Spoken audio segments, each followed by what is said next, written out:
अगर कोई एम्प्लॉयर किसी एक फीमेल एम्प्लॉय को अगर एक लेट्स से कि एक रूम में बुलाता है जी, और उससे बात करता है एनीथिंग रिलेटेड टू परफॉर्मेंस या कोई भी जी, तो क्या इसका मतलब ये है कि ये पॉसिबल हो जाता है कि वो फीमेल एम्प्लॉय कंप्लेन कर सकती है बोल के कि मेरे साथ ऐसा प्रोपोजिशन रखा कि जहां पे कुछ क्विड प्रो क्रो को कुछ एक डील लाई कि you know you will have to sleep with me, तब मैं आपको रेज दूंगा, प्रमोशन दूंगा, so on and so forth, और उसको फिर बाद में मान लिया जाएगा विदाउट एविडेंस कि ये हुआ है और फिर मेल को प्रूफ करना है। क्या मैं सही समझ रहा हूं? जितनी मेरी कानून की अंडरस्टैंडिंग है, जिस तरह के केसेस मैंने आज तक देखे हैं, हाँ, बिल्कुल ऐसा ही होगा। जहां पे झूठा केस होगा, हाँ, वहां पे ऐसा ही होगा। किसी भी सिचुएशन को, किसी भी इंटरैक्शन को बदला जा सकता है इस कानून के अंतर्गत एक अपराध में। मैं ऐसा क्यों बोल रही हूँ? क्योंकि आज के समय पे ऑलरेडी जो हमारे रेप लॉज थे उनका मिसयूज़ हो रहा है पिछले काफ़ी सालों से, जब से इनफैक्ट 2012 से, जब से रेप लॉज इतने स्ट्रिंजेंट हो गए हैं कि पुलिस वालों को भी साफ नज़र आ रहा है कि केस बिल्कुल झूठा है, तो भी वो उसको झूठा नहीं बोलते और चार्जशीट फाइल कर देते हैं, आदमी को अरेस्ट कर लेते हैं। अगर मैं अपने एक्सपीरियंस से, जिस तरह के मैंने केसेस देखे हुए हैं, अगर अपने पर्सपेक्टिव को शेप करूं, तो सेक्शन 69 का बिल्कुल इसी तरह से दुरुपयोग होगा। ऑलरेडी जहां पे ब्रोकन रिलेशनशिप है, परसों मध्य प्रदेश हाईकोर्ट की एक जजमेंट है जहां पे एक रेप केस को रद्द कर दिया गया, कॉश कर दिया गया, जहां पे 10 साल तक अफेयर था लड़के और लड़की के बीच में। ओके।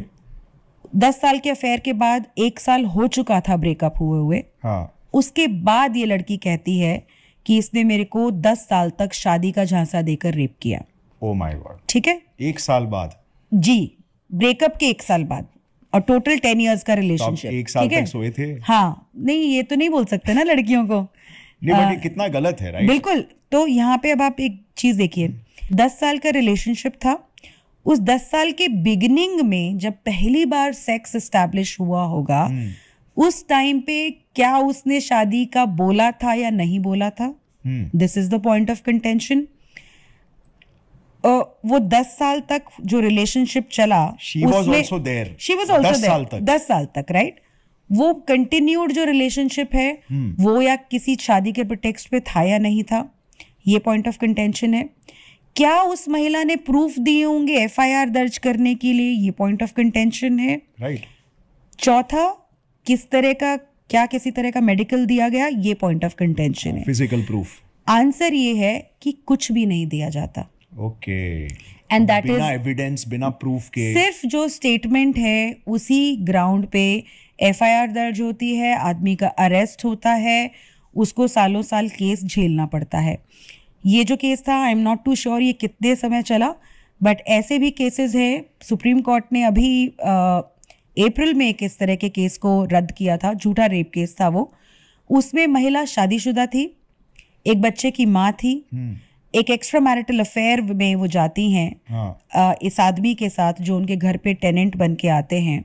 उनका अपने पति से डिवोर्स भी नहीं हुआ है, वो लंबे दौरान तक इस लड़के के साथ रिलेशनशिप में रहती हैं, और उसके बाद ये लड़का, उनके बीच में जो भी डिफरेंसेस होते हैं, ये लड़का कहता है कि ये इनसे शादी नहीं कर पाएगा, तो उसके ऊपर जाके रेप केस फाइल कर देती हैं, राइट?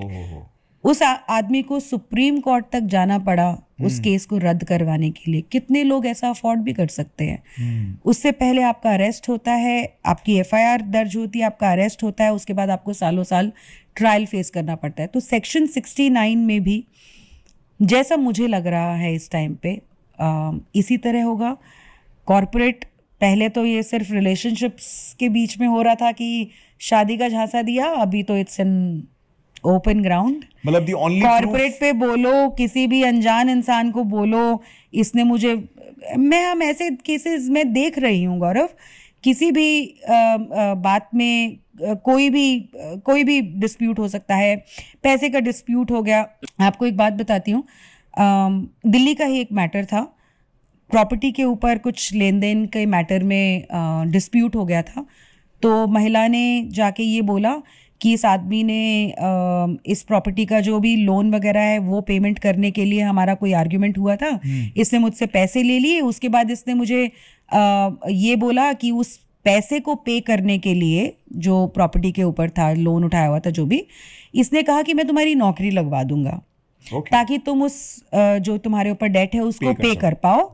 और वो नौकरी का झांसा देके इस आदमी ने मेरे साथ सेक्सुअल रिलेशनशिप एस्टैब्लिश किया।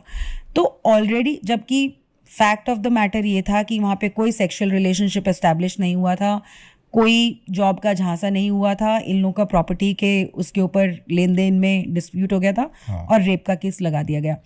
तो सेक्शन 69 में भी किसी भी तरह का अगर आपको सेटल करना है, आप डिस्प्यूट ये लगा दीजिए, FIR तो दर्ज हो जाएगी। और जैसा एक बार बता सकते सेक्शन 69 क्या है? Sex on deceitful means that is done with a woman by a man. The explanation of law is that these deceitful means can be false promise of marriage, inducement by saying that you will get her a job, inducement by promotion hike, और suppressing identity.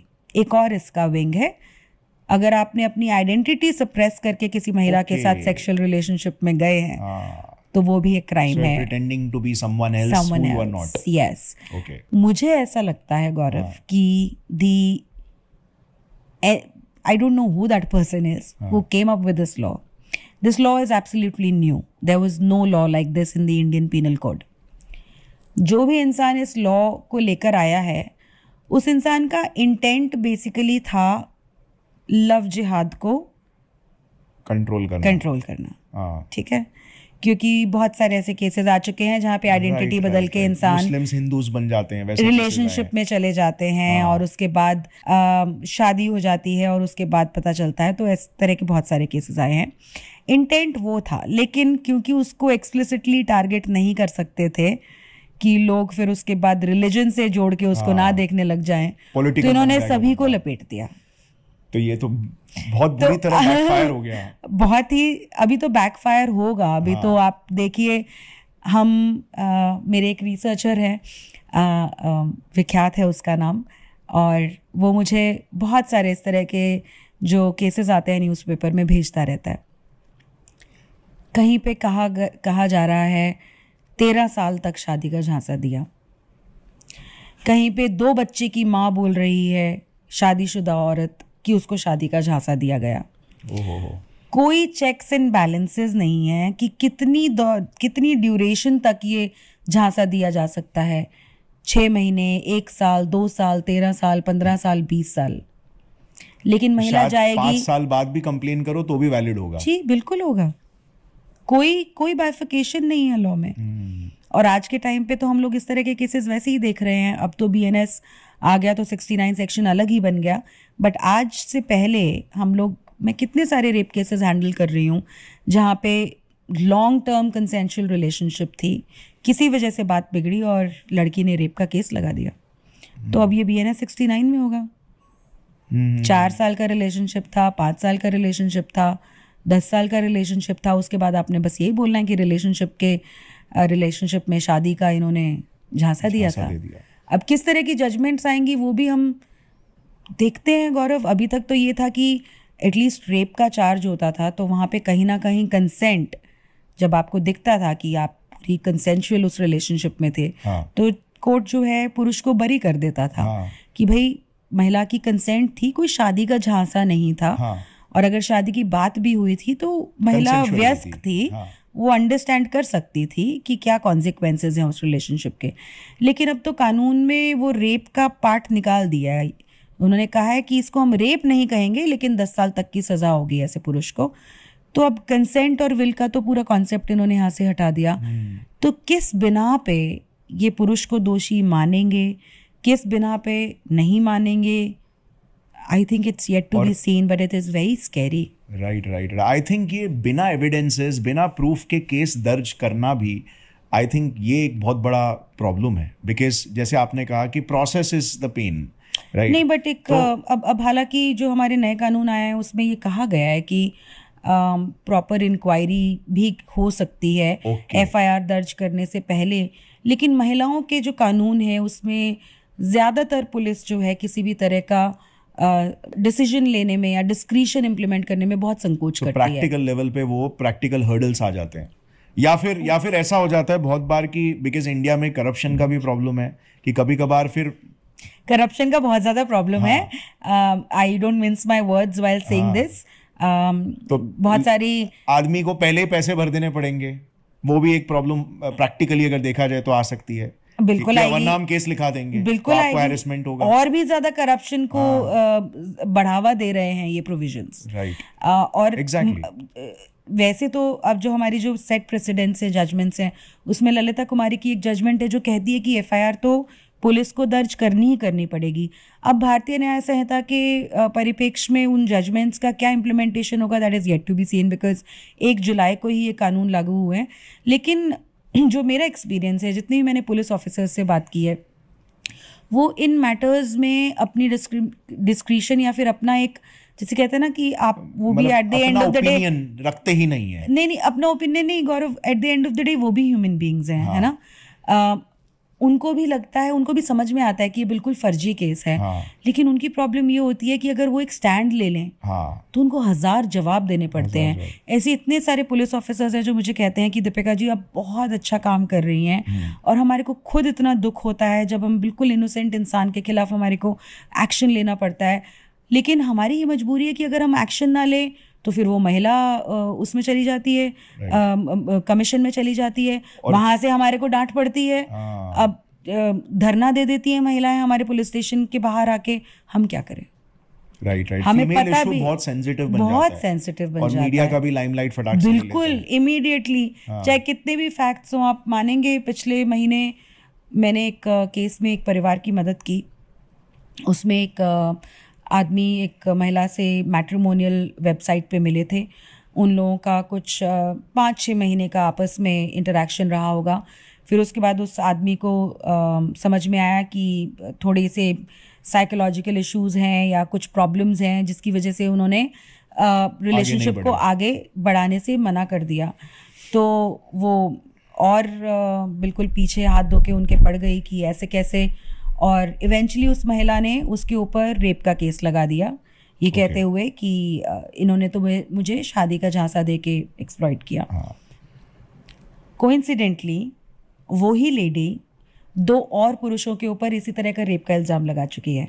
Right, ये case मैंने सुना था। और जिस आदमी के ऊपर उसने पहले इस तरह का केस लगाया था, उसको मैं ऑलरेडी मिल चुकी थी बॉम्बे में 2 साल पहले।